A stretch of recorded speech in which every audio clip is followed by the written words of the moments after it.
Hello and welcome to Atharva crack competition. আমি রঞ্জিত বর্মন। ২০২১ সালের previous year যে আমরা আরআরবি এনটিপিসির সেট প্র্যাকটিস সেট করছি, সেটা হচ্ছে এটা হচ্ছে ১৪তম শিফট আলোচনা করব। টোটাল হচ্ছে আমরা ২০খানা মানে ২০,০০০ জিকেজিএস করব। ২০২১ সালে মোট ১৩৩টা শিফটে এক্সাম হচ্ছিল। এই টোটাল ১৩৩টা শিফটেরই এক্সামের কোয়েশ্চেন্স পেতে হলে আমার চ্যানেলটিকে সাবস্ক্রাইব করতে হবে এবং হচ্ছে আমার সাথে জুড়তে হবে। ঠিক আছে? বাংলা এবং ইংরেজি দুটো ভাষাতেই মোট হচ্ছে ৫,০০০টা আমরা জিকেজিএস করব। জিকেজিএস ৫,০০০টা, টাকা নয় ৫,০০০টা। ঠিক আছে? তাহলে যারা মনে করে যে সমস্ত ছাত্রছাত্রীরা সেলফ স্টাডি করছো, তাদের জন্য এই ভিডিওটি ভীষণ হেল্পফুল হবে। পিডিএফও আমি আমার টেলিগ্রাম চ্যানেলে দিয়ে দিয়েছি। নিচে ডিসক্রিপশন বক্স থেকে গিয়ে টেলিগ্রাম চ্যানেল ভিজিট করবে, সেখান থেকে পিডিএফটা নিতে পারো। ১ থেকে ১০ অব্দি হয়ে গেছে, ঠিক আছে, পিডিএফ। আবার ১১ থেকে ১৫ অব্দি হয়ে গেলেই আমি ওই পিডিএফটাও কিন্তু আপলোড করে দেবো, ঠিক আছে? নিয়ে নিও। আর এই যে ভিডিওটা আমরা করব সেটা কিন্তু হচ্ছে পুরোপুরি অ্যানালিসিস ওয়েতে। এটা হচ্ছে ফার্স্ট কোয়েশ্চেন অ্যানালিসিস, মানে প্রত্যেকটা প্রশ্নের একেবারে ওর আশেপাশে যা যা ইনফরমেশন আমাদের জানতে হবে বা জানা উচিত, সেগুলো কিন্তু আমরা এখানে ডিসকাশন করব উইথ ম্যাপ অ্যান্ড ডায়াগ্রাম। তাহলে যদি তোমাদের অ্যানালিসিস বা হচ্ছে পুরো ভিডিও লেকচারটি ভালো লাগে, তাহলে অবশ্যই কিন্তু একটা লাইক করে দিতে হবে, ঠিক আছে? তাহলে আরো বেশি বেশি মোটিভেশন পাবো আমি, এবং মোটিভেশনের সাথে আরো বেশি বেশি খুবই তোমার একটা রেগুলার ওয়েতে ভিডিও আনার চেষ্টা করবো তাড়াতাড়ি, যাতে তোমাদের এই ১৩৩টা শিফট শেষ হয়ে যায়, ঠিক আছে? দেখো, প্রিপারেশন তো অনেকেই করছে, অনেক ভালো মতন প্রিপারেশন করছো, কিন্তু এই যে ভিডিও সিরিজটা, এটা তোমার প্রিপারেশনকে আরো বেশি বুস্ট করবে, আরো বেশি এনহান্স করবে। ওর জন্য কিন্তু এটা মাস্ট তোমাকে দেখতেই হবে, ঠিক আছে? চলো, প্রথম প্রশ্ন বলছে আপেক্ষিকতা তত্ত্ব, এই তত্ত্বের জনক কে? কোন বিশ্ববিখ্যাত বিজ্ঞানী এটা দিয়েছেন? ঠিক আছে? ইংরেজিতে বলা হয় থিওরি অফ রিলেটিভিটি। অপশন বলছে Thomas Alva Edison, Christian Barnard, Albert Einstein, নাকি হচ্ছে জন ডাল্টন। তো আমরা প্রত্যেকে জানি থিওরি অফ রিলেটিভিটি দিয়েছেন অপশন নাম্বার সি, আইনস্টাইন দিয়েছে। আইনস্টাইনেরই হচ্ছে দেওয়া হচ্ছে অপশন নাম্বার সি তে রয়েছে, ঠিক আছে? এবার না কিছু ইনফরমেশন মনে রাখার চেষ্টা করো। আইনস্টাইন বলবে যে নোবেল প্রাইজ পেয়েছিলেন কত সালে, তো আনসার দেবে ১৯২১ সালে। কিসের জন্য পেয়েছিলেন? সেটি কিন্তু পেয়েছিলেন ফটো ইলেকট্রিক এফেক্ট। কি বলছি বল?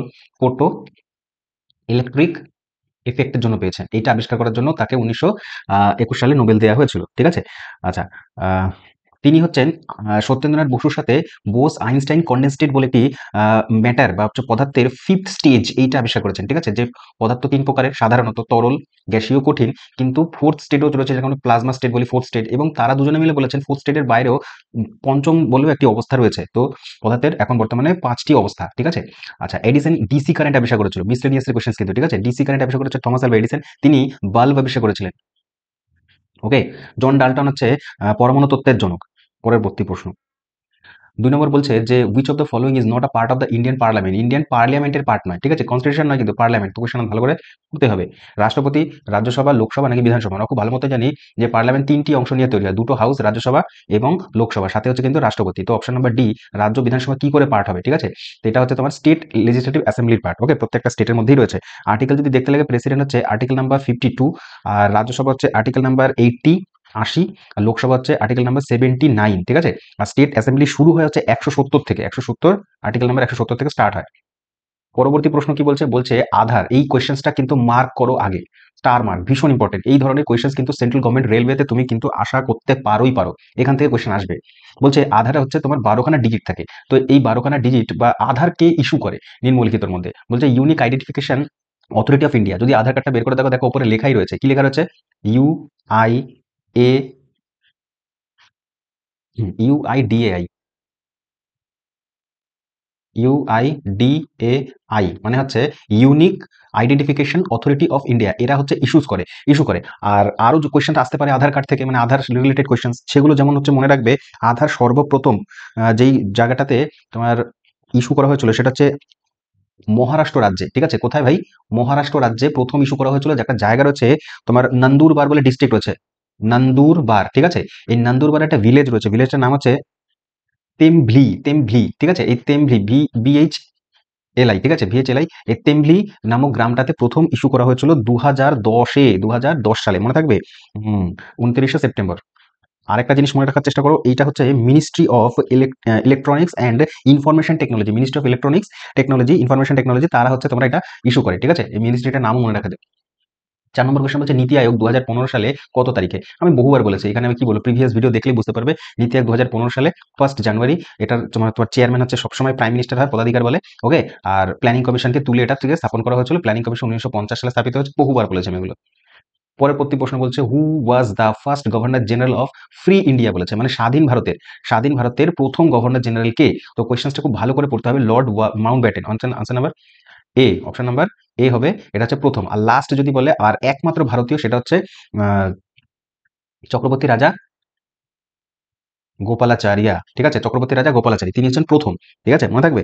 আচ্ছা বেশ, যদি আমরা ক্রোনোলজি ওয়াইজ সাজাই তাহলে সবার প্রথমে আরউইন এসেছিলেন, ঠিক আছে, এই চারজনের মধ্যে আরউইন হচ্ছে আরউইন চুক্তি 1931 সাল, মনে রাখো, গোল টেবিল বৈঠক হয়েছিল তার পরবর্তীতে। তারপরে মনে রাখবো 2 নম্বরে ওয়েলিংটন এসেছিলেন, ওয়েলিংটন 2 নম্বর, তারপরে আরউইনের পরে তারপরে ওয়াভেল এসেছিল 3 নম্বরে, ওয়াভেল প্ল্যান মনে থাকবে, সিমলা প্ল্যান, ওয়াভেল প্ল্যান, ওইটা 1945 সাল নাগাদ। তারপর Mount Batten plan, Mount Batten প্ল্যানটা হচ্ছে 3rd জুন প্ল্যান বলা হয়, 3rd জুন। ওকে, ভিডিও লেন্থ বড় হবে কিন্তু ইনফরমেশন প্রচুর পাবে, ধৈর্য ধরে শুধু দেখতে হবে। বলছে Theophrastus is the called of father, মানে থিওফ্রস্টাসকে কিসের জনক বলা হয়? কেমিস্ট্রি, জুওলজি, বোটানি নাকি physics? Yes, option number C হচ্ছে বোটানি, উদ্ভিদবিদ্যা, বোটানির জনক, তার কারণ জুওলজি, বায়োলজি অ্যান্ড হচ্ছে তোমার পলিটিক্যাল সায়েন্স। পলিটিক্যাল সায়েন্স, এই সবকটার জনক বলা হয় কাকে বলো তো? অ্যারিস্টটল, অ্যারিস্টটল, ঠিক আছে, তিনি গ্রিসের একজন দার্শনিক ছিলেন, ঠিক আছে। চলো পরবর্তী প্রশ্ন পড়বো। আর ফিজিক্সের জনক, পদার্থবিদ্যার জনক হচ্ছে স্যার আইজাক নিউটন, এটা আমরা জানি, স্যার আইজাক নিউটনকে বলা হয় প্রিন্সিপি অফ ম্যাথমেটিকা। পর প্রশ্ন 7 নম্বর বলছে কে পদার্থের প্রকৃতি সম্পর্কে মৌলিক তত্ত্ব প্রদান করেছিল?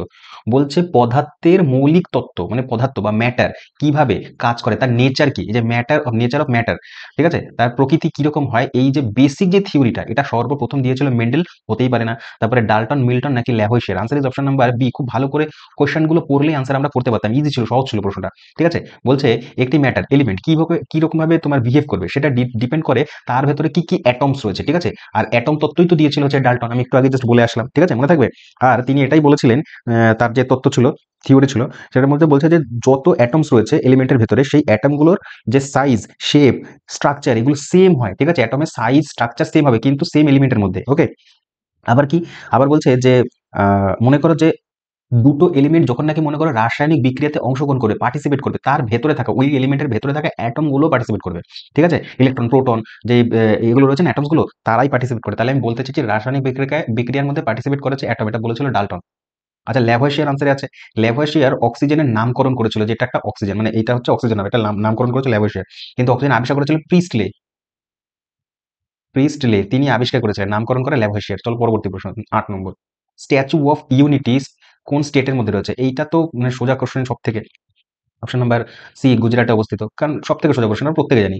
আর এটা হচ্ছে বিশ্বের সব থেকে টলেস্ট, যেটা হচ্ছে 82 মিটার উচ্চতা, ঠিক আছে, সব থেকে।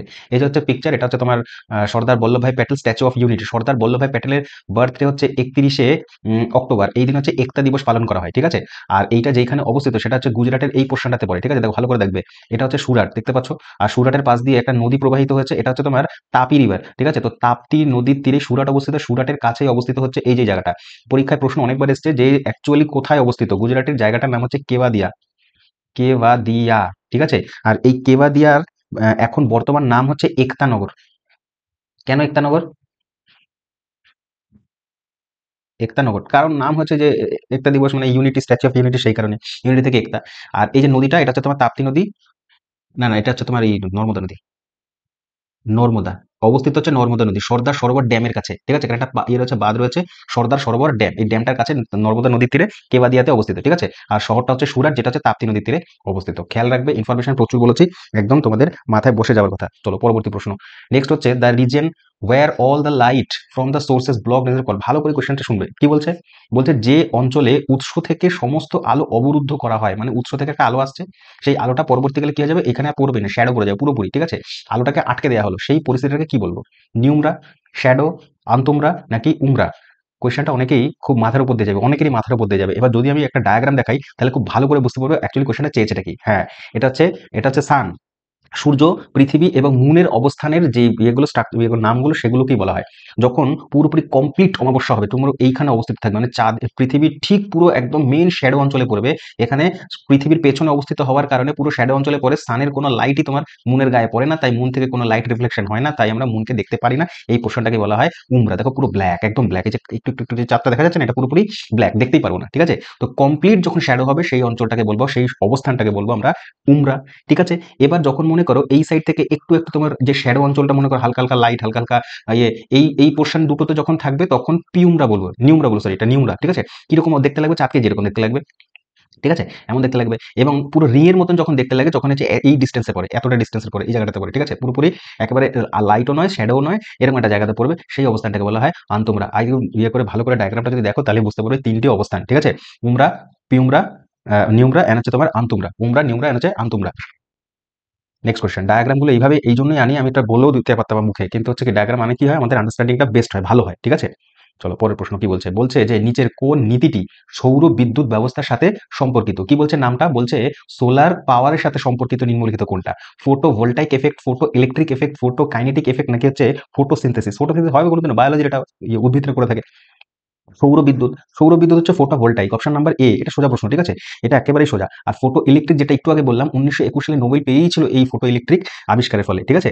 আচ্ছা, আর ফটো ইলেকট্রিক এফেক্টের তোমার যে প্রথম যে তোমার ডেমনস্ট্রেট দিয়েছিল, আর ফার্স্ট হচ্ছে যেই কথা যেই ব্যক্তিটা বলেছিল, তিনি হচ্ছেন 1887 সালে বলেছিলেন। তার নাম হচ্ছে তোমার রুডলফ হার্টজ। হ্যাঁ, তোমরা ঠিকই শুনছো, রুডলফ হার্টজ। তিনি প্রথম বলেছিলেন 1887 এ। তারপরে গিয়ে পুরো ডিটেইল অ্যানালিসিস করেছিলেন হচ্ছে ফটোভোল্টাইক এফেক্ট সম্পর্কে। সেটা হচ্ছে তোমার তোমার কি বলে আইনস্টাইন। আমি একটু আগে জাস্ট বললাম। পরবর্তী প্রশ্ন 11 নম্বর বলছে যে when did the India's first biofuel power the fly, এখানে যেটা বলতে চাইছে ইন্দিরা গান্ধী যে ইন্টারন্যাশনাল এয়ারপোর্ট নিউ দিল্লিতে অবস্থিত, এখানে তোমার একটা ফ্লাইট ল্যান্ড করেছিল দেরাদুন থেকে এসে। ঠিক আছে? দেরাদুন থেকে দিল্লিতে ল্যান্ড করেছিল, কিন্তু এই ফ্লাইটটার যে তোমার ফিউল ছিল সেটা ছিল বায়োফিউল। ঠিক আছে? তার মানে হচ্ছে কি জীবাশ্ম জ্বালানি ছিল না, এটা জৈব জ্বালানি ছিল। তো এই প্রথম জৈব জ্বালানি ফ্লাইটটি কত সালে ল্যান্ড করেছিল, এইটা ছিল কোয়েশ্চেন্স। তো এই সময় কারেন্ট অ্যাফেয়ার্স ছিল, কিন্তু এখন হয়ে যাচ্ছে এটা স্ট্যাটিকের মধ্যে পড়বে, আসতেই পারে না, আসার কিছু নেই। তো উত্তর কি দেবে? উত্তর দেবে আগস্ট মাসের 2018 সাল। আগস্ট মাসের 2018 সাল। আর ইন্ডিয়াই হচ্ছে প্রথম তোমার কি বলে ডেভেলপিং কান্ট্রি যেটা এই ইয়েটা করেছিল। ঠিক আছে? আচ্ছা চলো, এখান থেকে একটা ইনফরমেশন আমি বলা উচিত ছিল, বলিনি আমি। এই যে ফটোভোল্টাইক এফেক্ট, এটা তিনি আবিষ্কার করেছিলেন জানেন যে বেকারেল আবিষ্কার করেছিলেন। ঠিক আছে? বেকারেল কত সালে? এটা হচ্ছে ওই 1839 সালে। সালগুলো বলছি তার কারণ রেলওয়ে তো দিয়ে দিতে পারে। ঠিক আছে? আর এটা হচ্ছে তোমার সোলার সিস্টেমে যে বিদ্যুৎটা জেনারেট হয়, সেই বিদ্যুৎটা যে ডিসি তে জেনারেট হয়, ডাইরেক্ট কারেন্ট হয়। ঠিক আছে? এটাকে পরবর্তীতে এসি তে কনভার্ট করানো, অল্টারনেট কারেন্টে কনভার্ট করানো হয়। ঠিক আছে? পরবর্তী প্রশ্ন 12 নম্বর বলছে নিচের কোনটি বিশ্ব স্বাস্থ্য সংস্থার সদর দপ্তর? এটা তো সব থেকে সোজা প্রশ্ন। হু এর সদর দপ্তর জিজ্ঞাসা করেছে। উত্তর প্যারিস, ভিয়েনা, জেনেভা নাকি হচ্ছে তোমার New York? Answer is option number C, জেনেভাতে অবস্থিত। আর জেনেভা অবস্থিত সুইজারল্যান্ডে। ঠিক আছে? সুইজারল্যান্ডের ডব্লিউটিও মানে ওয়ার্ল্ড ট্রেড অর্গানাইজেশন অবস্থিত। ঠিক আছে? খেয়াল রেখে দিও। রেড ক্রসের ইয়েও তোমার অবস্থিত হচ্ছে তোমার সুইজারল্যান্ডে। ঠিক আছে? 13 নম্বর কোয়েশ্চেন বলছে 2018 সালে এশিয়ান গেমসে ভারতীয় দলের সে যত দরকার নেই, এগুলো কারেন্ট অ্যাফেয়ার্স ছিল সেই সময়কার। আমরা মনে রাখবো এশিয়ান গেমস প্রথম শুরু হয়েছিল কত সালে? 1951 সালে। এই ফার্স্ট এডিশন কে হোস্ট করেছিল? নিউ দিল্লি। যারা জানো ভালো কথা, যারা না জানো জেনে নাও। নিউ দিল্লি হোস্ট করেছিল। দিল্লি বা ভারতবর্ষ মোট দুবার, প্রথম এডিশনটা 1951 সালে, পরেরটা হচ্ছে 1982 সালে। এটা দিল্লিতেই হয়েছিল। তো এই দুটো ইয়ার মনে রাখবে। এটা হচ্ছে জওহরলাল নেহরুর সময়, এটা হচ্ছে তোমার ইন্দিরা গান্ধীর সময়। আর এই সময় কালার টিভি ভারতবর্ষে প্রথম এসেছিল। পরবর্তী প্রশ্ন বলছে name the person who was appointed the first surveyor general of India 1815 সালে। তো কোয়েশ্চেন্সটা বেশ আমার তোমার ভালো লেগেছে, স্ট্যান্ডার্ড কোয়েশ্চেন মনে হচ্ছে এটা। ঠিক আছে? কঠিন বলা যেতে পারে না, একবার সোজা নয়, স্ট্যান্ডার্ড কোয়েশ্চেন। তো বলছে 1815 সালে সার্ভেয়ার জেনারেল কে ছিলেন, যিনি ছিলেন প্রথম সার্ভে জেনারেল ভারতবর্ষের? ওকে, তো উত্তর হবে অটোমান, কলিন ম্যাকিনজি নাকি বার্নিয়ান, আবুল ফজল। আবুল ফজল হওয়ার চান্সেস তো একদম 0 থেকে 0%। অপশন নাম্বার বি, তার কারণ তিনি আকবরের সময় ছিলেন 1500 ওই সময়টাতে, আর এখানে 1815 বলেই দিয়েছে। ঠিক আছে? তো উত্তর হবে কলিন ম্যাকেনজি, তিনি হচ্ছেন প্রথম সার্ভে অফিসার। খেয়াল রাখবে, বারবার বলছে ইম্পর্টেন্ট। ওকে, আর 1861 সালে তৈরি হয়েছিল সার্ভে অফ ইন্ডিয়া। এটা হচ্ছে তোমার আর্কিওলজিক্যাল সার্ভে অফ ইন্ডিয়া। ভালো করে বুঝবে, 1861 সাল survey archaeological survey of India. ঠিক আছে? আর যদি বলা হয় অনলি শুধুমাত্র সার্ভে অফ ইন্ডিয়া, তাহলে উত্তর হবে 1767 সাল, আর এটাই প্রথম। ঠিক আছে? 1767 সালে সার্ভে অফ ইন্ডিয়া, সাথে একটা আর্কিওলজিক্যাল জুড়ে দিলে হয়ে যাবে 1861 সাল। ওকে, পরবর্তী প্রশ্ন 15 নম্বর বলছে আন্তঃসম্পর্কিত ফাইলগুলির একটি সংগ্রহ। মানে এখানে যেটা বলতে চাইছে যে মনে করো একটা প্রোগ্রাম রয়েছে, সেখান থেকে একটার সাথে একটা কানেক্টেড কিছু ডেটা অ্যাক্সেস করা যায়। ঠিক আছে? এক জায়গা থেকে মডিফাই করা যায়, অ্যাক্সেস করা যায় ডেটাগুলো নিয়ে, ফাইলগুলো নিয়ে। এই পুরো ব্যাপারটাকে কি বলে? এটাকে তোমার ডেটা ম্যানেজমেন্ট সিস্টেম বলে। ঠিক আছে? কি বলে? Database management system. ঠিক আছে? ডিবিএমএস বলা হয়, ডেটাবেস ম্যানেজমেন্ট সিস্টেম বলা হয়। কিরকম?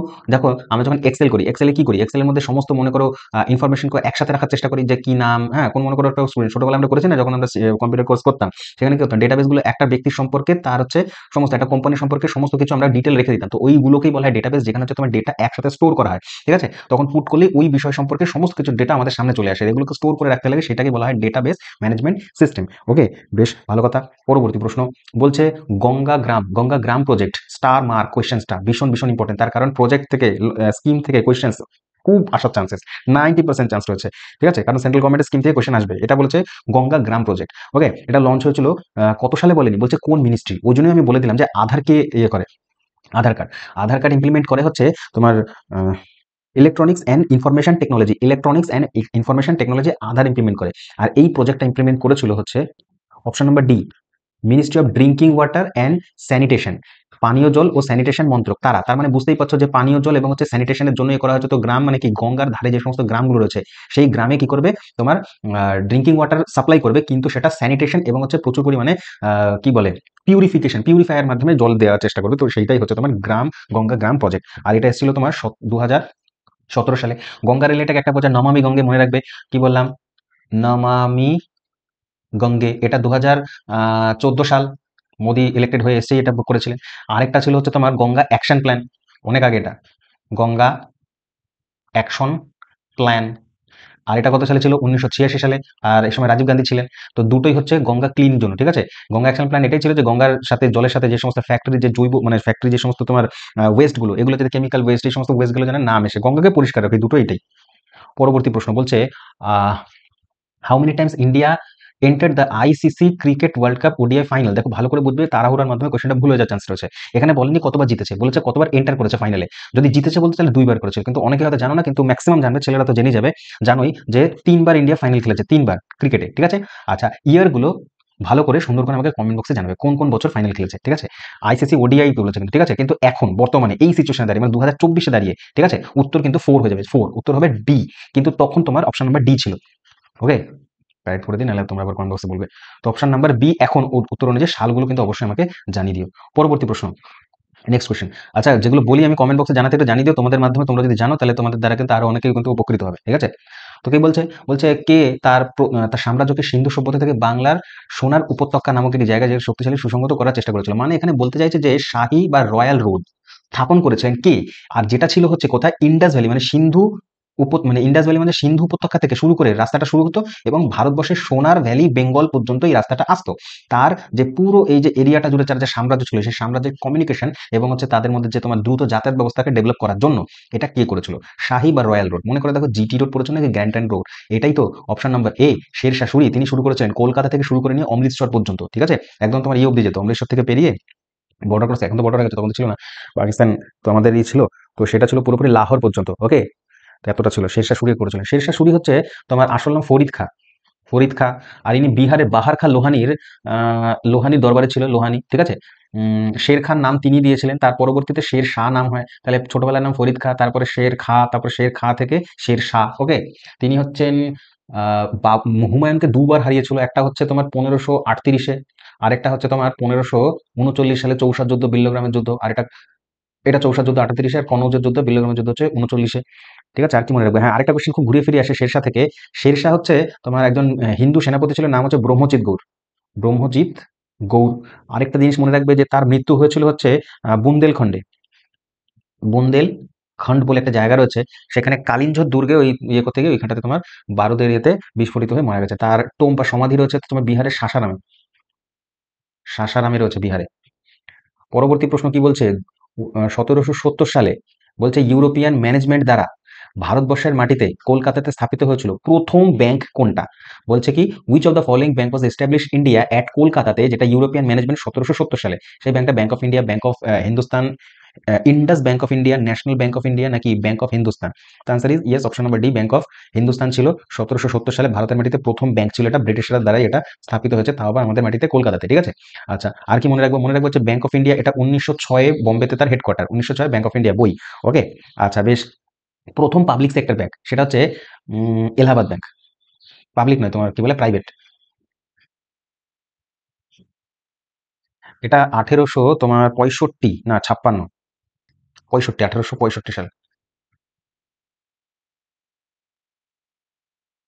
65-এ এলাহাবাদ ব্যাংক স্থাপিত হয়, প্রথম প্রাইভেট ব্যাংক। পরবর্তী প্রশ্ন বলছে যে, আচ্ছা এটা হচ্ছে প্রথম প্রাইভেট ব্যাংক, কিন্তু বর্তমানে তো অনেক প্রাইভেট ব্যাংক রয়েছে। আমাকে কমেন্টে অবশ্যই জানাবে যে বর্তমানে তোমার বৃহত্তম প্রাইভেট ব্যাংক কোনটা। ঠিক আছে? পাবলিক সেক্টর ব্যাংক তো হচ্ছে তোমার সবথেকে বড় যেটা এসবিআই, এটা প্রত্যেকে জানি আমরা, এসবিআই সরকারি ব্যাংক সবথেকে বড়। কিন্তু প্রাইভেট সেক্টরের সবথেকে বৃহত্তম ব্যাংক কোনটা এখন সিচুয়েশনে কে রয়েছে সেটা কিন্তু নাম অবশ্যই আমাকে জানিও, তোমার মাধ্যমে অন্যকে কিন্তু জেনে নিতে পারবে। 20 নম্বর কোয়েশ্চেন হলো ইউনাইটেড নেশন ডে কবে পালন করে? একেবারে সোজা প্রশ্ন, বহুবার বলেছি। অপশন নাম্বার সি 24শে অক্টোবর 1945 সালে এটা স্থাপিত হয়েছিল। ঠিক আছে? আর এখানে কিছু বলার নেই। পরবর্তী প্রশ্ন বলছে 23 নম্বর, স্বরাজ পার্টি কে ফাউন্ড করে? সোজা প্রশ্ন, স্বরাজ পার্টি বা স্বরাজ্য দল। ঠিক আছে? স্বরাজ পার্টি বা স্বরাজ্য দল এটা কি করতে চলে? হ্যাঁ, 1923 সাল এটা স্থাপিত হয়েছিল। কে স্থাপন করেছিলেন? না চিত্তরঞ্জন দাস এবং হচ্ছে মতিলাল নেহেরু দুজনে মিলে স্বরাজ্য দল স্থাপন করেছিল। ঠিক আছে? বেশ। পরবর্তী প্রশ্ন বলছে মেগালোপলিস। এই কোয়েশ্চেনটা আননোন কোয়েশ্চেন, আমার খুব আর কি স্ট্যান্ডার্ড মনে হচ্ছে কোয়েশ্চেনটা, ভালো করে রাখবে, আমি মার্ক করে দিচ্ছি, মনে রাখবে। কি বলছে? মেগালোপলিস। এই যে মেগালোপলিস কথাটা, এই কথাটার অর্থ জুড়ছে হচ্ছে কার সাথে? না গ্রেট সিটি বা বৃহত্তম শহরের সাথে। ঠিক আছে? যেটা একটা গ্রিক ওয়ার্ড, ল্যাটিন ওয়ার্ড নাকি গ্রিক ওয়ার্ড। এই শব্দটা কে পপুলার করেছিল বা এই সব মেগালোপলিস শব্দটা কে দিয়েছিল, যেটা হচ্ছে তোমার 1957 সাল নাগাদ পপুলার হয়ে গেছিল? এটা দিয়েছিল হচ্ছে অপশন নাম্বার ডি, জিন গটম্যান। জিন গটম্যান তিনি এই শব্দটা দিয়েছিলেন। চলো পরবর্তী প্রশ্ন দেখবো আমরা। 23 নম্বর কোয়েশ্চেন। তো এইখান থেকে একটা টেকনোলজির কোয়েশ্চেন, খুব ইম্পর্টেন্ট এবং হচ্ছে টাফ কোয়েশ্চেন বলা যেতে পারে এটা। ঠিক আছে? ইজি নয় কোয়েশ্চেনটা, অনেকেই জানো না। কি বলছে? সি প্লাস প্লাস একটা প্রোগ্রামিং ল্যাঙ্গুয়েজ, এটা আমরা জানি প্রত্যেকে। বলছে যেটা ডেভেলপ করেছে একটা ল্যাবরেটরি, ল্যাবরেটরিটার নাম হচ্ছে এ অ্যান্ড টি বেল ল্যাবরেটরি। কি বলছে? ল্যাবরেটরিটার নাম এ অ্যান্ড টি বেল ল্যাবরেটরি। তারা তৈরি করেছিল কি? এটা কে তৈরি করেছিল? তৈরি করেছিল হচ্ছে, এটা নামটা একটু ভুল আছে, এটা হচ্ছে তোমার বি জার্মি। ঠিক আছে? বিজার্মি, BAJARME, বিজার্মি স্ট্রসট্রাপ। এই যে বিজার্মি স্ট্রসট্রাপ, ইনি হচ্ছে তোমার C plus plus programming language তৈরি করেছিল। তোমাকে বলতে হবে সালটা কত সালে। তাহলে এই লেভেলের কোয়েশ্চেন কিন্তু এসেছে। সেই জন্যই এই সেটগুলো তোমাকে ভীষণ পরিমাণে হেল্প করবে। আর এই কোয়েশ্চেন রিলেটেড আর যা যা ইনফরমেশন আমি তোমাকে বলবো, সেগুলো কিন্তু এই বছরে 2024-এর এক্সামের জন্য ইম্পর্টেন্ট হতে চলেছে। ঠিক আছে? তো আনসার হবে অপশন নাম্বার সি, 90s-এ, 1990s-এ, 1980-র দশকে এটাকে ডেভেলপ করা হয়েছিল। চলো আরেকটা রয়েছে, নাম কি? সি। এটাও একটা তোমার প্রোগ্রামিং ল্যাঙ্গুয়েজ। এটা কে আবিষ্কার করেছে? তো পরীক্ষায় সি প্লাস প্লাস আসতে পারে, তো এই বছর 2024-এ সি আসতে পারে না? সেই জন্য মনে রাখবে ডেনিজ, ডেনিজ রিটচি, নাম হচ্ছে ডেনিজ রিটচি। ঠিক আছে? আর আরেকটা রয়েছে তোমার জাভা, যেটা অ্যান্ড্রয়েডে ব্যবহার হয় প্রচুর পরিমাণে, অ্যান্ড্রয়েডে জাভা। এই জাভা ল্যাঙ্গুয়েজটা ডেভেলপ করেছেন জেমস, এটা সোজা নাম, গসলিং। ঠিক আছে? জেম গসলিং, ইম্পর্টেন্ট নেম কিন্তু মনে রাখবে, তিনটে ল্যাঙ্গুয়েজের নাম বললাম। পরবর্তী প্রশ্ন 24, তোমার কি বলছে? Who is the young economist involve the drafting the planning of the first 5 year plan? মানে প্রথম পঞ্চবার্ষিক পরিকল্পনা 1951 থেকে 56 সাল পর্যন্ত চলেছিল। তো এটা কে ড্রাফট করেছে বা লিখেছে কে? শরণ সিং, PC মহলানবিশ, KN রাজ, নাকি BV কেশর? এখান থেকে একটা নাম তুমি শুনেছো, সেটা হচ্ছে তোমার কি কথা গেল? মহলানবিশ, PC চন্দ্র, মানে প্রশান্ত চন্দ্র মহলানবিশ। তিনি হচ্ছে সেকেন্ড 5 ইয়ার প্ল্যান ডিজাইন করেছিল। ঠিক আছে?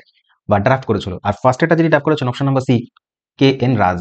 KN রাজ তিনি হচ্ছেন এটা ডেভেলপ করেছিলেন বা ড্রাফট করেছিলেন। শরণ সিং কমিটির নাম তো শুনেছো তোমরা। শরণ সিং কমিটি 1976 সাল, 42তম অ্যামেন্ডমেন্ট। এই শরণ সিং হচ্ছে সব থেকে দীর্ঘ সময়ের জন্য ক্যাবিনেট মিনিস্টার ছিলেন, সব থেকে দীর্ঘ সময়ের জন্য ক্যাবিনেট মিনিস্টার ছিলেন ইন্দিরা গান্ধীর সময়কার লোক। ঠিক আছে? চলো পরবর্তী কোয়েশ্চেন করবো। ফাদার অফ ইন্ডিয়ান স্ট্যাটিস্টিক্স কাকে বলা হয়? PC চন্দ্র মহলানবিশকে, মানে PC প্রশান্ত চন্দ্র মহলানবিশ, কলকাতাতে রয়েছে। ঠিক আছে? তারপরে প্রশ্ন 25 নম্বর বলছে কি? কোয়েশ্চেনটা না ভালো করে যদি পড়ো, আমাদের পড়ে মনে হবে কি তোমার কঠিন কোয়েশ্চেন। কি বলেছে? Who became the governor general build the massive palace? একটা বৃহত্তম বিশাল বড় একটা তোমার কি বানিয়েছিল? প্রাসাদ বানিয়েছিল নিজের জন্য। ঠিক আছে? যেটাকে তারা গভর্নমেন্ট হাউস বলছে না, নিজের জন্য গভর্নমেন্ট হাউস বানিয়েছিল, বিশাল বিলাসবহুল। ওকে? তো আচ্ছা, ফর হিমসেলফ, তার জন্যই বানিয়েছিল। তাহলে কোয়েশ্চেনটা বলেছে যে কে ম্যাসিভ প্যালেস বানিয়েছিল, গভর্নমেন্ট হাউস বানিয়েছিল নিজের জন্য অ্যাট ক্যালকাটাতে? কোয়েশ্চেনটা অপশন বলছে কর্নওয়ালিস, ওয়েলেসলি, বেন্টিং, নাকি ক্লাইভ। এইবার কোয়েশ্চেনের যদি আমি অপশনটা দেখি না, মানে তোমার সালটা দেখি 1798, তাহলে কোয়েশ্চেনটা সহজ হয়ে যাবে, ইজি হয়ে যাবে। 98 সালে কে ছিলেন? কর্নওয়ালিস তো ছিলেন না, তিনি 1793 সালে এসেছিলেন। 1793 সালে তিনি চিরস্থায়ী বন্দোবস্ত স্থাপন করেছিলেন, মানে চালনা করেছিলেন। Option number B correct answer, Wellesley. তার কারণ 1798 সালে তিনি চালিয়েছিলেন হচ্ছে চিরস্থায়ী বন্দোবস্ত, যেটা নিয়েছিল নিজাম। তো সেই সাল যদি মনে থাকে, তাহলে ওয়েলেসলি ছিল সেই সময়টাতে। বেন্টিং হবে না, তার কারণ বেন্টিং হচ্ছে ওই 1828 নাগাদ এসেছিলেন। ঠিক আছে? 1833 সালে, তার সময় 33 সালেই হচ্ছে তিনি হচ্ছেন প্রথম গভর্নর জেনারেল অফ ইন্ডিয়া হন এই বেন্টিং। ক্লাইভ তো আরো পরে, রড ক্লাইভ আরো আগে। প্রথমেই তো তোমার রবার্ট ক্লাইভ ছিলেন, ওই তোমার কি বলে 1757 সালে যখন পলাশি যুদ্ধ হয়, রবার্ট ক্লাইভ বা রড ক্লাইভ যাই বলো না কেন। পরবর্তী প্রশ্ন কি বলছে? GMT IST কোয়েশ্চেন বলছে ইন্ডিয়ান স্ট্যান্ডার্ড টাইম কতটা এগিয়ে আমরা? কারেক্টলি কোনটা হবে? GMT থেকে আমরা কি আমরা কি পিছিয়ে, মানে মাইনাস বলছে, মাইনাস 4.5 ঘন্টা আমরা পিছিয়ে, নাকি GMTর সাথে আমরা 4.5 ঘন্টা এগিয়ে, নাকি GMT মাইনাস 5.5 ঘন্টা, নাকি প্লাস 5.5 ঘন্টা? কোনটা হবে? কনফিউশন। কনফিউশন হওয়ার কোনো কারণ নেই, তার কারণ হচ্ছে আমরা 5.5 ঘন্টা এগিয়ে, তার কারণ আমরা ইস্টে থাকি। আর ইস্টে সকাল আগে হয়, সূর্য আগে ওঠে, তাই আমরা 5.5 ঘন্টা এগিয়ে থাকবো। তারপরে GMT হবে। GMTর পুরো নাম গ্রিনিচ মিন টাইম, যেটা লন্ডনে রয়েছে, গ্রিনিচ শহরের উপর দিয়ে এটা যায়। ঠিক আছে? না, দেখো অপশন নাম্বার ডি কারেক্ট হবে। আর এখানে দেখো ভারতের হচ্ছে আইএসটি, ইন্ডিয়ান স্ট্যান্ডার্ড টাইম, এই আইএসটির মান হচ্ছে 82.5 ডিগ্রি। ওকে, কত না 82.5 degree, 82.5 degree east West north কি হবে ইস্ট। আর এটা হচ্ছে তোমার, এটা হচ্ছে এলাহাবাদ, এলাহাবাদের উপর দিয়ে পাস করেছে ইউপি, তারপরে এমপি মানে মধ্যপ্রদেশ, ছত্তিশগড়, দেন হচ্ছে ওড়িশা, তারপর হচ্ছে অন্ধ্রপ্রদেশের এই অঞ্চল। তো 5টা শহরের মানে রাজ্যের উপর দিয়ে তোমার আইএসটি বা তোমার কি বলে 82.5 ডিগ্রি আমাদের যেটা ইন্ডিয়ান স্ট্যান্ডার্ড টাইম সেটা পাস করে। এই শহর মনে রাখবে কিন্তু রাজ্যগুলো, আর শহরটা মনে রাখবে এলাহাবাদ। নেক্সট পয়েন্ট বলছে যে the reserve bank of India the establish the first April reserve bank of India তৈরি হয়েছিল। তার শেয়ার কত ছিল? প্রথম প্রথম শেয়ার ছিল, ক্যাপিটাল ছিল 5 কোটি টাকা। ঠিক আছে, তো সেটা কত সালে? আমরা জানি আরবিআই স্থাপিত হয়েছে 1935 সালে। আর আরবিআই সম্পর্কে ডিটেল আমি কি বলবো, বহুবার বলেছি, বহু সেটে বলেছি। আমার রেলওয়ের প্রিভিয়াস সেটগুলো যদি দেখো তাহলেও কিন্তু পেরে যাবে। হিল্টন ইয়াং কমিশন, প্রথম কি বলে গভর্নরকে, এখন বর্তমান গভর্নরকে, সব সব বলা আছে। ন্যাশনালাইজেশন কত সালে হচ্ছিল দেখে নিও। বলছে in which year did India conducted the second nuclear test Pokhran. বলছে পোখরানে আমরা দুটো টেস্ট করেছি, একটা হচ্ছে নিউক্লিয়ার টেস্ট 1, একটা হচ্ছে 2। এখানে সেকেন্ডটা কত সালে হয়েছে সেটা বলেছে। সেকেন্ডটা 96, 2003, 1 নাকি 98, অপশন নাম্বার ডি 1998 সাল, অপশন নাম্বার ডি। সেই সময় ছিলেন হচ্ছে কি বলে অটল বিহারী বাজপেয়ী। ঠিক আছে, বেশ। আর এই অপারেশনটার নাম কি দেওয়া হয়েছিল? অপারেশন শক্তি, অপারেশন শক্তি। ঠিক আছে, আর এটা হয়েছিল, কন্ডাক্ট করানো হয়েছিল 21শে মে, 11ই মে, 21শে না, 11ই মে। কেন? তার কারণ 11ই মে 1998-এ এটা তোমার পোখরান অপারেশন শক্তি সাকসেসফুল হয়। ঠিক আছে, তার পরের বছর থেকে 11ই মে থেকে পরের বছর থেকে ঘোষণা হলো, পরের বছর থেকে 1999 থেকে তোমার আমরা কি পালন করি না, ন্যাশনাল টেকনোলজি ডে। ঠিক আছে, ন্যাশনাল টেকনোলজি ডে খেয়াল রাখবে। আর ফার্স্ট যেটা হয়েছিল ওটা হচ্ছে অপারেশন স্মাইলিং বুদ্ধা। ঠিক আছে, এই স্মাইলিং বুদ্ধা এটা হচ্ছে ইন্দিরা গান্ধীর সময় হয়েছিল, পোখরান 1 নামে পরিচিত। সেটার সময় ছিল 1974 সাল। চলো, ভালো কথা, ঘুরিয়ে ফিরে প্রতিটা সেটাই আমি করিয়েছি এই কোয়েশ্চেন। নেক্সট কোয়েশ্চেন বলছে under whose presidency the Indian National Congress declares the Purna Swaraj goal on the December 1929 সাল লাহোর। বলছে লাহোরে 1929 সালে কার প্রেসিডেন্সিতে পূর্ণ স্বরাজ এইটা আমরা নিয়েছিলাম? সুভাষ চন্দ্র বোস, বিডি সাভারকার, Savarkar Jawaharlal Nehru Mahatma Gandhi? Answer is option number C. বাচ্চাদের প্রশ্নটা ছোট একটা কোয়েশ্চেন হয়ে গেল। ঠিক আছে, আর এইটার পরে পূর্ণ স্বরাজ আমরা নিয়েছিলাম কোথায় হয়েছিল? লাহোরে। কোন নদীর তীরে সেটা বলে রাখি, রাবি নদীর তীরে। রাবি বা রাবি, ইরাবতী, ইরাবতী। ঠিক আছে, ইরাবতী নদীর তীরে, রাবি নদীর তীরে এটা হয়েছিল বর্তমানে পাকিস্তানে পড়ে। আর এর জন্য পরবর্তীতে 1926 সাল জানুয়ারি মাস, 1926 নয় ভাই, কি বলছি আমি, 26শে জানুয়ারি 19 কত ছিল 30, 1930 সাল থেকে এই দিনটাকে আমরা স্বাধীনতা দিবস পালন করার শপথ নিয়েছিলাম। তো 1947-এর আগে, 15ই আগস্টের আগে এইটাই আমাদের স্বাধীনতা দিবস ছিল। সেই জন্যই রিপাবলিক ডে আমরা এই দিন পালন করি। কনস্টিটিউশন এই দিনই হচ্ছেন কার্যকরী হয়েছিল, এই 26শে জানুয়ারিটা। ঠিক আছে, খেয়াল রেখে দিও। আর এটা ছিল এই পূর্ণ স্বরাজের পরবর্তীতে। পরবর্তী প্রশ্ন বলছে the first Indian women to appointed the International Cricket Council match referee. প্রথম ম্যাচ রেফারি হচ্ছেন তোমার ওয়েমেন কে? Option number A G S Lakshmi. সেই সময়কার কারেন্ট অ্যাফেয়ার্স ছিল এটা। আচ্ছা, চলো 31 নম্বর প্রশ্ন কি বলছে? 31 নম্বর কোয়েশ্চেন বলছে যে বিক্রম সরাভাই স্পেস সেন্টার কোথায় আছে? বিক্রম সারাভাই স্পেস সেন্টার বেঙ্গালুরু, তিরুবনন্তপুরম, হায়দ্রাবাদ নাকি মুম্বাই? এখানে যে ছবিটা ম্যাপটা দেখতে পাচ্ছ এটা কিন্তু নিউক্লিয়ার পাওয়ার প্ল্যান্টের ম্যাপ। ঠিক আছে, এটা ভুল করে আর কি তোমার ইয়ে করে বসিয়ে দিয়েছে জায়গাটাতে, টাইপ করেছে। তো এটা নিউক্লিয়ার পাওয়ার প্ল্যান্টের, এটা এই চিত্রটা এখানে দেখতে হবে না। এখানে বলছে যে বিক্রম সরাভাই স্পেস সেন্টার এটা রয়েছে হচ্ছে তোমার তিরুবনন্তপুরমে একটি জায়গা রয়েছে থুম্বা বলে, থুম্বা। ঠিক আছে, তো এখান থেকেই তোমার অবস্থিত হচ্ছে Thumba Equatorial rocket launching station, যেটা কেরালার এই পোর্শনটাতে রয়েছে, এই জায়গাটাতে। ঠিক আছে, ইকুয়েটরের কাছে বলে ইকুয়েটোরিয়াল রকেট লঞ্চিং স্টেশন। ঠিক আছে, আর এখান থেকে 1963 সালে ভারতবর্ষের প্রথম রকেট, নাম হচ্ছে নাইক অ্যাপাচে। অ্যাপাচে এই রকেটটা ইউএসএ মেড, ইউএস তৈরি করে দিয়েছিল। এটাই প্রথম রকেট ছিল যেটা তোমরা ছবিতে দেখো, সাইকেল এবং হচ্ছে গরু গাড়িতে করে নিয়ে এসে অ্যাসেম্বল করা হয়েছিল এই পোর্শনটাতে। ঠিক আছে, এখান থেকে প্রথম আমরা এই রকেটটাকে উড়িয়েছিলাম 1963। কার নেতৃত্বে? না বিক্রম সারাভাইয়ের নেতৃত্বে। সেই জন্য পরবর্তীকালে এই অঞ্চলটাকেই নামকরণ করে দেওয়া বিক্রম সারাভাই স্পেস সেন্টার। ঠিক আছে, আর এই জন্য 1962 সালে তোমার সেই সময় জওহরলাল নেহরু প্রাইম মিনিস্টার ছিলেন। 1962-তে একটা কমিটি তৈরি করেছিল, কমিটির নাম হচ্ছে ইনকসপার। পরীক্ষা এসেছে কিন্তু, ওই জন্যই বলছি ইনকসপার। ঠিক আছে, ইনকসপার কমিটি 1962-তে তৈরি হয়। ওকে, আচ্ছা, বেশ ভালো কথা। আর যখন এই ম্যাপটা দিয়েই দিয়েছে, বলে রাখি ভালো করে, ভারতবর্ষের প্রথম তোমার নিউক্লিয়ার রিসার্চের কথা বলছি আমি, নিউক্লিয়ার রিসার্চ সেন্টার সেটা হচ্ছে এই বোম্বের এখানটাতে, নাম হচ্ছে ট্রম্বে। ট্রম্বে ছিল হচ্ছে ভারতবর্ষের প্রথম নিউক্লিয়ার রিসার্চ সেন্টার, যেটা হচ্ছে এক সেকেন্ড 1954 সালে তৈরি করা হয়। 1954 সালে প্রথম রিসার্চ সেন্টার। আর এই রিসার্চ সেন্টারের পরবর্তীতেই তোমার হচ্ছে কি হয় না, প্রথম নিউক্লিয়ার পাওয়ার প্ল্যান্ট মানে বিদ্যুৎ তৈরির কারখানা তৈরি হয় তারাপুরে। এই যে দেখতে পাচ্ছ এখানে মার্ক করা হচ্ছে তারাপুর, এটা সময়টা ছিল 1969-এ। ঠিক আছে, প্রথম বিদ্যুৎ তৈরির কারখানা। আর এটা হচ্ছে প্রথম রিসার্চ করার জন্য জায়গা ট্রম্বে 1954। আর বিদ্যুৎ তৈরি ওটা বলে দিলাম, ভালো করে খেয়াল রেখে দেয়। এগুলো হচ্ছে তোমার ম্যাপ। ঠিক আছে, যেমন নারোটা ইউপিতে অবস্থিত, তারপর হচ্ছে রাজস্থানের রাওয়াত ভাটা, তারপরে তোমার গুজরাটের হচ্ছে তোমার কাকরাপাড়া, তারপরে তারাপুর হচ্ছে মহারাষ্ট্রের, কুইগা হচ্ছে কর্ণাটকের, মাদ্রাজের হচ্ছে তোমার এই জায়গাটাতে রয়েছে তোমার কালাপাক্কম অ্যান্ড কুডানকুলাম হচ্ছে এখানে অবস্থিত। তো তামিলনাড়ুতে দুটো রয়েছে, এগুলো প্রত্যেকটা নিউক্লিয়ার পাওয়ার প্লান্ট। ঠিক আছে, খেয়াল রাখবে। বেশ, পরবর্তী প্রশ্ন, নেক্সট কোয়েশ্চেন কি বলছে, 32 নম্বর বলছে আহ, এটি একটি রিলেশন ডেটাবেস ডেটা এক্সেল পরিচালনা করার জন্য ব্যবহৃত হয়। সাধারণ কোয়েরি ভাষা কি?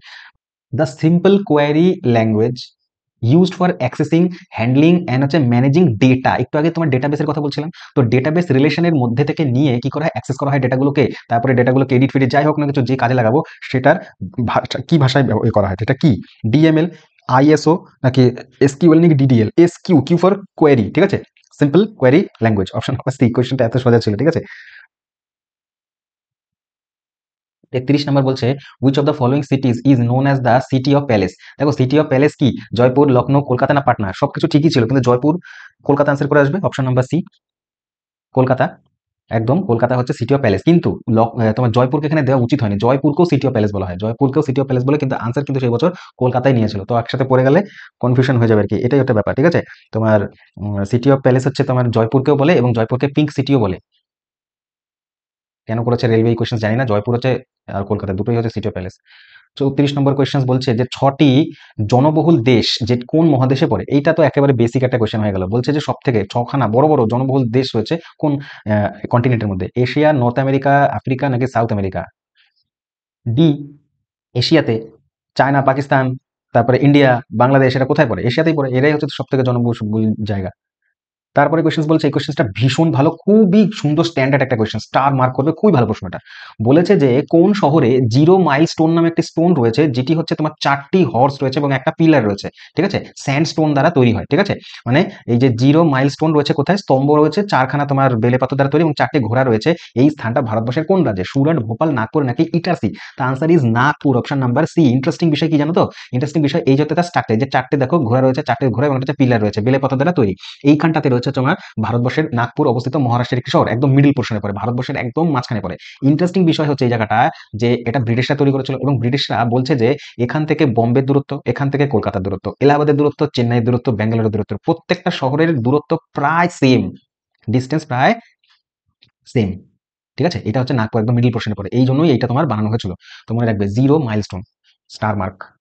36 নম্বর, বায়োগ্যাস অ্যান্ড এক্সিলেন্ট ফিউল, এটা হচ্ছে 75% কি থাকে বায়োগ্যাসের মধ্যে? 75% মিথেন, অক্সিজেন, সালফাইড না হচ্ছে তোমার হাইড্রোজেন, হাইড্রোজেন থাকে, কি থাকে? সোজা প্রশ্ন এটা, বায়োগ্যাস থেকে মিথেন থাকে বায়োগ্যাসের মধ্যে। ঠিক আছে, CH4। ঠিক আছে, CH4 মিথেন থাকে। দেন কোয়েশ্চেন হচ্ছে 37 নম্বর বলছে কোন বছর লোকসভা ও রাজ্যসভার বিধানসভার ভোটের বয়স 21 থেকে তোমার 18 বছর করা হয়েছে?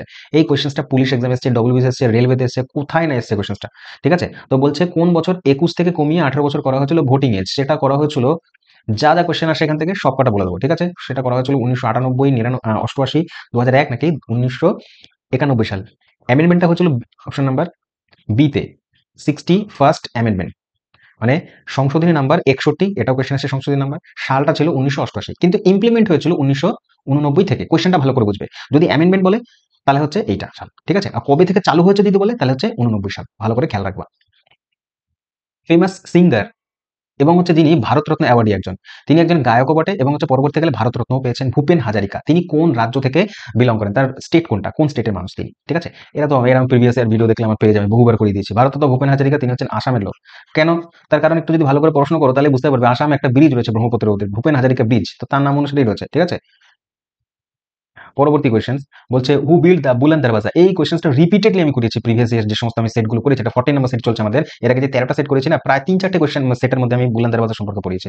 এসে ব্রিফলি বলছে বুলন্দ দরওয়াজা ফতেপুর সিক্রিতে অবস্থিত রয়েছে। ঠিক আছে, তো কে বানিয়েছে এটা? আকবর বানিয়েছে। অন্য কোথাও আসলে আকবর বুলন্দ দরওয়াজা বানিয়েছে কোন শহরে? বলেছে ফতেপুর সিক্রিতে। তো এখানে হচ্ছে কে বানিয়েছে সেটা দিয়েছে, সময়টা মনে রাখবে 1575 সালে। এবার কেন বানিয়েছে সেটাও কোয়েশ্চেন আসে। 75 সালে কি করেছে? গুজরাট জয় করেছে। গুজরাট জয় করার সেই সুবাদে সেইটাকে স্মৃতি করে রাখার জন্য ফতেপুর সিক্রি, এটা ইউপিতে পড়ে, উত্তরপ্রদেশে পড়ে। ঠিক আছে, আর উত্তরপ্রদেশের এই ফতেপুর সিক্রি এই শহরটা একটা কিন্তু তোমার ওয়ার্ল্ড হেরিটেজ সাইটের মধ্যেও পড়ে। ঠিক আছে, তো এই ফতেপুর সিক্রি ওয়ার্ল্ড হেরিটেজ সাইটের মধ্যেও পড়ে, আর এটাই হচ্ছে তোমার বুলন্দ দরওয়াজার চিত্র। ঠিক আছে, আর এখানে যোধাবাইয়ের তোমার ইটা রয়েছে, তোমার প্যালেস রয়েছে, সমস্ত কিছু রয়েছে, জায়গায় গেলে দেখতে পারবে কোনো সময়। এটা world heritage site. Option number A correct, Akbar. শেষ প্রশ্ন একেবারে 40 নম্বর প্রশ্ন বলছে, কে আওয়াধ রাজ্যকে, আওয়াধ মানে হচ্ছে অযোধ্যা রাজ্যকে, একটি চেরি যা কোনোদিন আমাদের মুখে পড়বে বলে বর্ণনা করেছিল? নিম্নলিখিত কোন গভর্নর জেনারেল বলেছিল a cherry that will drop into our mouth one day? ঠিক আছে, তো এই কোয়েশ্চেন্সটা আমি প্রিভিয়াস ইয়ারে করিয়েছি কোনো না কোনো সেটে, যে চেরি বলে আখ্যায়িত করেছিল কাকে? আওয়াধকে। এখন বলছে কে? তো আওয়াধ মানে অযোধ্যা, অযোধ্যাকে ক্যাপচার করা হয়েছিল 1856 সালে কুশাসনের রোজতে। মনে করে দেখো, ওয়াজিদ আলী শাহ তাকে তোমার কি বলে পেনশন দিয়ে কোথায় পাঠানো হয়েছিল? কলকাতাতে পাঠানো হয়েছিল। তো এই যে গল্পগুলো হচ্ছিল সেটা কোথায় হয়েছিল, কার সময় হয়েছিল? 56 সালে কে ছিলেন? ডালহৌসি ছিলেন। তিনি চলে গেলেন বাড়িতে, তিনি চলে গেলেন লন্ডনে। তারপরে আসলো ক্যানিং। আর যত হচ্ছে তোমার এই ধরনের খারাপ কাজগুলো করে গেছিলেন না, তার ক্যানিং এর সময় হচ্ছে 1857 সালের মহাবিদ্রোহ হয়েছিল। তার কারণ হচ্ছে এগুলো। তিনি অযোধ্যাকে ক্যাপচার করেছেন 56তে, আর ঝাঁসিকে ক্যাপচার করেছিলেন 1853 সালে। তার কারণ হচ্ছে তিনি 1848 সালে তোমার কি করেছিল, ওই সত্যবিলোপ নীতি প্রণয়ন করেছিল। ঠিক আছে, আর প্রথম যেটা ছিল সেটা হচ্ছে সাতারা, সাতারাকে গ্রহণ করে নেয় এই তোমার সত্যবিলোপ নীতির দ্বারা। তো এই গল্পগুলো মনে রাখবে। তো গভর্নর জেনারেল যত রয়েছে, কার্জন, হেস্টিং, ওয়েলেসলি, এদের আমলে ঘটে যাওয়া যা যা ইম্পর্টেন্ট ইনফরমেশন, যা একটা ঘটনা, ঘটনা বলি আমি একটা ভিডিও সিরিজ করেছি, ওখানে দেখবে সমস্ত গভর্নর জেনারেল সম্পর্কে ডিটেল বলা রয়েছে, কার সময় কি রয়েছে। যদি দেখতে চাও তো নিচে গিয়ে দেখতে পারো। ঠিক আছে, so thank you very much. যদি ভিডিও ভালো লাগে থাকে তাহলে লাইক করে দিও একটা। ঠিক আছে, চলো দেখতে থাকো অথর্ব ক্র্যাক কম্পিটিশন। দেখা হচ্ছে খুব শীঘ্রই আরেকটি সেট নিয়ে। ধন্যবাদ।